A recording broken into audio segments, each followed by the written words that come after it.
हरे कृष्णा। आज के video session में आप सभी भक्तों का स्वागत है। तो आज हम लोग बात करेंगे महामहिम, महान प्रतापी, महाज्ञानी, महान भक्त रावण के बारे में। अब आप लोग सोच रहे हो कि रावण इतना महान कब से बन गया, रावण इतना महाप्रतापी कब से बन गया, रावण महाज्ञानी कब से बन गया, रावण महाभक्त कैसे बन गया।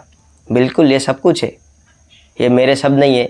समाज में ऐसे बहुत सारे रावण रूपी लोग हैं, है ना। रावण का कैरेक्टर लेके घूमते अपने अंदर और ऐसे बताते हैं कि रावण से अच्छा कोई व्यक्ति नहीं था दुनिया में, राम का विरोध करते हैं। तो चलिए कुछ ऐसे बातें हैं जो रावण के विषय में एक प्रकार से भ्रांति फैलाते हैं समाज में। तो 3-4 बातें जिसके ऊपर हम चर्चा करेंगे। तो पहला पॉइंट ऐसा है कि रावण ने सीता जी का उठा लिया परंतु कभी छुआ नहीं। तो उनसे अच्छा तो कोई दयालु नहीं, उनसे अच्छा कोई व्यक्ति नहीं, चरित्र बहुत ही साफ था, कभी छुआ ही नहीं सीता जी को। ऐसे लोग हैं समाज में जो इस प्रकार के बातें बोलते हैं। परंतु हमें इस चीज़ के पीछे का कारण देखना पड़ेगा। कोई भी क्रिया करते हैं ना, उसके पीछे कारण होता है। तो लोगों का क्या है, वो जो देख लेते हैं उसी पे अटके रहते हैं कि हाँ रावण ने कभी नहीं छुआ तो बहुत अच्छा आदमी हो गया। क्यों नहीं छुआ इसके ऊपर विचार नहीं करेंगे, क्योंकि कभी शास्त्र पढ़े ही नहीं है ना, बस देख लिया हो गया। लेकिन हमको समझना पड़ेगा कभी कभी जो दिखता है होता नहीं है, परंतु जो होता है और दिखता भी नहीं है। तो ऐसे ही रावण ने नहीं छुआ, ये तो हमको दिखा, लेकिन क्यों नहीं छुआ ये हमको नहीं दिखा। तो आज हम समझेंगे इसके ऊपर ही। तो कथा आती है शास्त्रों में कि रंभा थी, वो स्वर्ग की अप्सरा थी।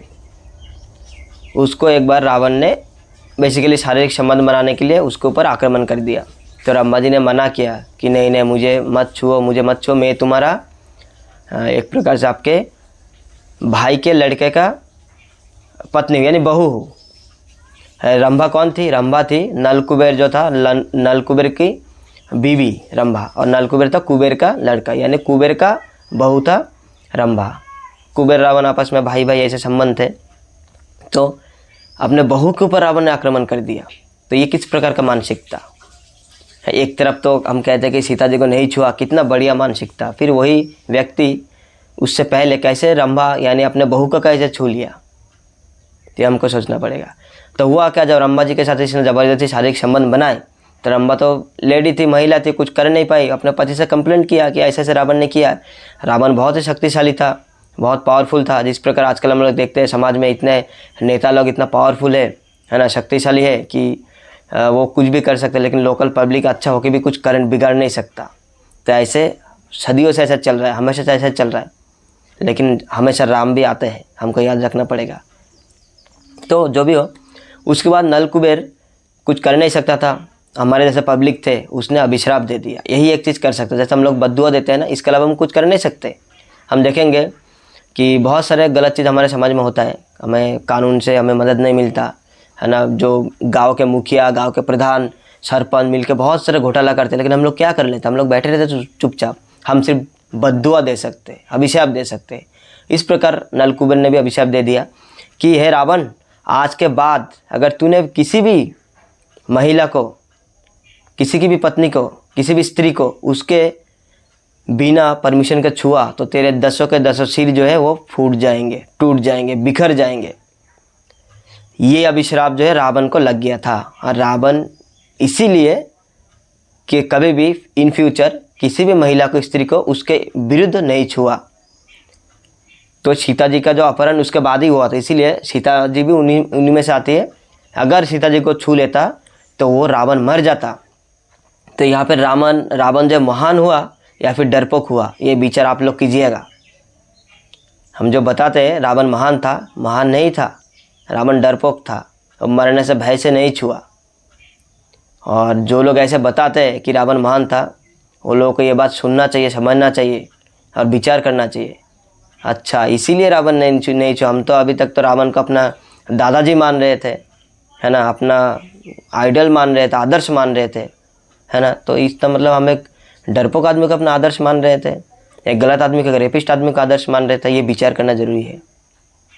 दूसरा पॉइंट, जहाँ पे लोग बताते हैं कि रावण जो है अपने बहन का इज्जत रखने के लिए राम से भी लड़ पड़ा।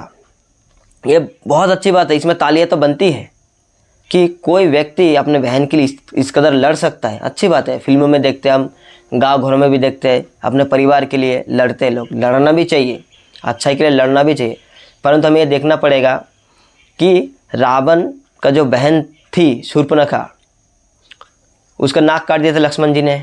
क्यों काटा था? क्योंकि उसने राम के साथ पहले शारीरिक संबंध बनाने का प्रयास किया। जब राम जी ने मना कर दिया, उन्होंने कहा कि नहीं, मैं तो एक पत्नी व्रता हूँ, तो मैं नहीं कर सकता, तुम लक्ष्मण के पास जाओ। तो ये ऑफर लक्ष्मण को मिला। तो ये प्रेम देखिए, है ना।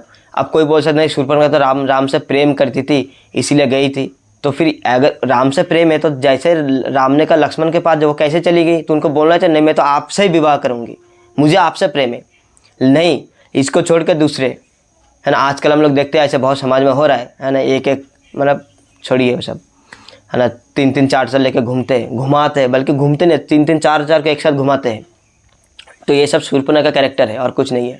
तो राम को तुरंत लक्ष्मण के पास, एक ऐसा प्रेम, है ना। अभी इधर मना हो तो उधर चला गया, तो ये प्रेम नहीं है, ये शारीरिक संबंध बनाने का एक उपाय है, कामुकता है, कामुक भावना है और कुछ नहीं है।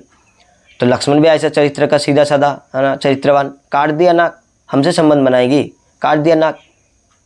उसके बाद रावण के पास जाके ये बोली कि ऐसे हमारे साथ हुआ है, तो रावण लड़ पड़ा, उसके अपहरण कर लूँगा। और शूर्पणखा जाके ये भी बोली कि उसकी बीवी बहुत अच्छी है ना, उसकी बीवी को उठा लीजिए। तो बताइए, कोई भाई अपने बहन के साथ मतलब उसका बहन मान लीजिए किसी से शारीरिक संबंध बना रहे, तो मना कर दी, इसीलिए भाई लड़ पड़ा। मतलब ये थोड़ा अपने, मतलब इसको अगर मान लीजिए हम अपने उसमें ले लें, जैसे मान लीजिए कोई व्यक्ति है, उस व्यक्ति ने दूसरे व्यक्ति के साथ इसीलिए पंगा ले लिया, इसीलिए उसके जो पत्नी को उठा लिया, धर्मपत्नी को उठा लिया, इसीलिए क्योंकि उस व्यक्ति ने इसके बहन के साथ शारीरिक संबंध बनाने से मना कर दिया। कि ये प्रैक्टिकल है आज के समाज में, किसी भी समाज में। कोई व्यक्ति थोड़ी बोल सकता किसी को, तुमने मेरे बहन के साथ संबंध नहीं बनाया, शारीरिक संबंध नहीं बनाया, इसलिए मैंने तुम्हारे पत्नी को उठा लिया। ये कैसा कैरेक्टर है भाई? ये किस प्रकार कैरेक्टर है? हम जो रावण का बखान करते हैं, हमको समझना पड़ेगा कि रावण ने राम के धर्मपत्नी को, सीता जी को इसीलिए उठाया क्योंकि उस राम ने, लक्ष्मण ने उसके बहन के साथ, रावण के बहन के साथ शारीरिक संबंध नहीं बनाया। कोई भाई चाहता है क्या कि बिना शादी के कोई उसके बहन के साथ संबंध बनाए? कौन चाहता है? तो जो रावण के मतलब सपोर्टर है ना, मुझे लगता है उनका मानसिकता ऐसे ही होगी। माफ़ करना, शब्द थोड़ा ख़राब है, परंतु क्या करें, अब लोग बखान करते ही बिना सोचे समझे, तो ऐसे कठोर शब्द बोलना पड़ता है। हमको समझना पड़ेगा कि हम सिर्फ ये नहीं कि हमारे फैमिली मेम्बर को किसी ने मारा, हम जाकर उसको मारना चालू कर दिया। हमें पहले विचार करना पड़ेगा कि क्या पता गलती हमारी तरफ से भी हो। ऐसे तो नहीं हमारे फैमिली मेम्बर गलती नहीं कर सकते। हमको कभी भी होता है, अगर कोई अपने गांव में, घर में कहीं भी लड़ाई होता है ना, तो हमें सबसे पहले सिचुएशन को समझना पड़ेगा कि हमारे जो फैमिली मेम्बर के साथ लड़ाई हुआ है, पड़ोसी का, क्यों हुआ, किसका दोष है, किसका दोष नहीं है, ये निकलना पड़ेगा। ये नहीं कि जाकर सीधा कुल्हाड़ी निकाल दे और काट दे पड़ोसी को। गलती हमारे पिता माता, हमारे फैमिली मेम्बर्स, हमसे भी हो सकता है। रावण ने विचार नहीं किया, रावण ने बस ये देखा, आसक्त था, हाँ मेरी बहन का नाक काट दिया तो मैं उसको मार दूंगा। अरे क्यों काटा, पहले विचार तो करो। तो ऐसा, इस प्रकार के मानसिकता वाले लोग जब तक समाज में रहेंगे, तब तक समाज में विचार ढंग से नहीं होगा, तब तक लोगों को न्याय नहीं मिलेगा, तब तक सिर्फ परिवारवाद चलेगा, है ना। रावण ने परिवारवाद शुरू किया ना, उसके बहन का नाक काटा तो राम को मारने चला, है ना, सीता जी को उठा लिया। तो ये परिवारवाद कहाँ चल रहा है आजकल? नेताओं में ज़्यादा, पॉलिटिक्स में परिवारवाद चल रहा है, हर जगह चल रहा है। जिसकी भैंस, जिसकी लाठी उसकी भैंस। तो ये सब रावण ने शुरू किया था। और हम एक तरफ रावण का गुणगान करते, वही हम दूसरी तरफ रोते कि हमारे नेता हमें लूट रहे। अरे तुम तो रावण का सपोर्टर हो ना, फिर रावण भी ऐसा ही था, परिवारवाद। तो तुम नेता को भी सपोर्ट करो, करना चाहिए। लेकिन हमको समझना पड़ेगा कि जो है उसको हम थोड़ा अच्छे से समझें, उस पर थोड़ा विचार करें। और इसके साथ हमारा तीसरा जो पॉइंट आता है, वो आता है कि रावण जो है महान ज्ञानी था और बहुत ज्ञानी व्यक्ति था।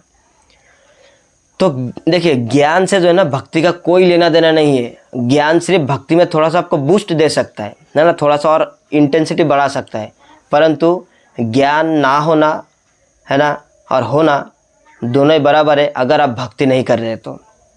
भक्ति मतलब क्या होता है? प्रेममय सेवा। इसका मैं बहुत ही अच्छा एक एग्जाम्पल देता हूँ। जैसे मान लीजिए, अब सब कहते हैं कि रावण ने शिव तांडव लिखा, ठीक है, वो शिव जी का भक्त था तो शिव तांडव लिखा, ठीक है, ज्ञानी था इसीलिए शिव तांडव लिख पाया, ठीक है। तो मैं बताता हूँ, जैसे मान लीजिए कोई व्यक्ति है, वो व्यक्ति अपने पिताजी के गुणगान में पूरा किताब छाप दिया, परंतु पिताजी उसको कुछ बोले कि बेटा तुम ये काम कर दो, वो मानता नहीं उस बात को, तो बताइए वो महान व्यक्ति बन सकता है कभी? नहीं। क्यों? भले ही वो अपने पिताजी के गुणगान में किताब छाप दिया हो, लेकिन पिताजी को बात तो नहीं माना ना, तो फिर ये किस प्रकार का भक्ति है, किस प्रकार का ज्ञान है? और वही एक अनपढ़ व्यक्ति है जिसको लिखना पढ़ना आता नहीं है, परंतु पिताजी की सेवा करता है, पिताजी की बात मानता है, तो महान कौन हुआ? वो व्यक्ति हुआ। तो ज्ञान का होना, ठीक है, ज्ञान का होना अच्छी बात है, परंतु अगर आप उस ज्ञान का सही जगह पे आप यूज़ नहीं करेंगे, उपयोग नहीं करेंगे, तो उस ज्ञान का कोई मतलब भी नहीं बनता। पढ़े लिखे तो दुनिया में बहुत सारे लोग हैं, परंतु आतंकवादी बन रहे हैं ना। ये जो आतंकवादी बनते अनपढ़ गवार थोड़ी है। हम जो बोलते हैं स्कूल जाएंगे, शिक्षा बहुत ज़रूरी है, शिक्षा बहुत ज़रूरी है, ये वास्तविकता है, परंतु हम जो दे रहे हैं वो शिक्षा नहीं है, वो सिर्फ साक्षरता है। शिक्षा में नैतिक ज्ञान, धर्म अधर्म, कर्तव्य, उचित अनुचित, सच गलत, ये सब का परख आना चाहिए, और उसके अकॉर्डिंगली धर्म के रास्ते पर चलना आना चाहिए, अपने कर्तव्यों को निभाना चाहिए। ये सब जब करेगा तब हम बोल सकते हमने उसको वास्तविक शिक्षा दिया है। लेकिन अगर सिर्फ हम नाम लिखना सिखा देंगे, लिखना पढ़ना सिखा देंगे, तो वो सिर्फ और सिर्फ साक्षरता होगा। तो रावण ज्ञानी था, लेकिन उसके पास शिक्षा नहीं थी, उसके पास सिर्फ साक्षरता थी। वो शिव तांडव जो भी था वो लिख सकता था, परंतु शिव जी की बातें नहीं माना वो कभी। और भी बोलते हैं ना कि वो महान भक्त भी था शिव जी का। तो अगर शिव जी का भक्त था तो फिर शिव जी की बातें क्यों नहीं माना? जब शिव जी ने बोला कि तुम अपने आप को सुधार लो, अपना कैरेक्टर सुधार लो, मानना चाहिए ना, नहीं माना। तो वैसे ही होगा ना, जैसे मैंने बताया कि पिताजी के बखान में हमने पूरा किताब छाप दिया, परंतु हमने पिताजी के बात कभी नहीं माना, उनका हमने कभी सेवा नहीं किया, उनका हमने कभी आदर नहीं किया, तो फिर ऐसे बखान लिखने का क्या फ़ायदा बनता है? पिताजी को बखान की ज़रूरत नहीं है, पिताजी की आपकी प्रेम की ज़रूरत है, पिताजी को आपकी सेवा की ज़रूरत है ना। जो आप पिताजी कर सकते हैं वो ज़रूरी है। तो रावण ऐसे था, है ना। वो ज्ञानी बहुत था, परंतु इसका ज्ञान का कोई मतलब नहीं है। वो दयालु बहुत था, परंतु उसके पीछे कारण था, है ना। रावण, अब बहुत लोग ऐसे हैं, रावण वाले कैरेक्टर्स बहुत आजकल है, रावण रावण हूँ मैं, गाना निकल गया, है ना। तो उनको ऐसे कहना ठीक है, अगर तुम अपने को रावण वाले कैरेक्टर मानते हो तो जाओ, रावण ने जिस प्रकार का कांड किया वो सब करके दिखा दो। नहीं, तब बोलेंगे नहीं ये तो गलत है। तो फिर गलत जब है तो फिर आप रावण को सपोर्ट क्यों कर? रावण तो गलत था ना। तो जब आप आदमी अच्छा हो तो अपना आदर्श भी खुल के बताओ ना, राम जी मेरे आदर्श है ना। रावण रावण हुए फिर रावण जलाएंगे, तो जाकर विरोध करो रावण जलाने का, फिर पता चलेगा। क्योंकि समाज में अभी बहुत सारे ऐसे व्यक्ति बैठे जो सच में रावण को मारना चाहते हैं, लेकिन गाना निकल जाता है। और यही सब सुना के जब एक ऐसी इस प्रकार का गाना समाज में निकलता है ना, तो लोगों में भ्रांति धारणाएं और फैलती है। बच्चे सुनेंगे डीजे चला के रावण रावण हो, यार कोई बहुत अच्छा व्यक्ति होगा। तो हमको समझना पड़ेगा हम अपने समाज को, अपने जो नेक्स्ट जनरेशन है किस तरफ लेके जा रहे हैं। हम उनको राम की तरफ लेके जाना चाहते हैं जो अपने पत्नी की इज्जत बचाने के लिए, है ना, रावण को मार दिया, या फिर रावण की तरफ लेके जाना चाहेंगे जो सिर्फ एक व्यक्ति से इसलिए दुश्मनी कर लिया क्योंकि उसने उसके बहन के साथ शारीरिक संबंध नहीं बनाया। हमको डिसाइड करना पड़ेगा। बहुत बहुत धन्यवाद इस वीडियो को आखिरी तक देखने के लिए। हरे कृष्णा।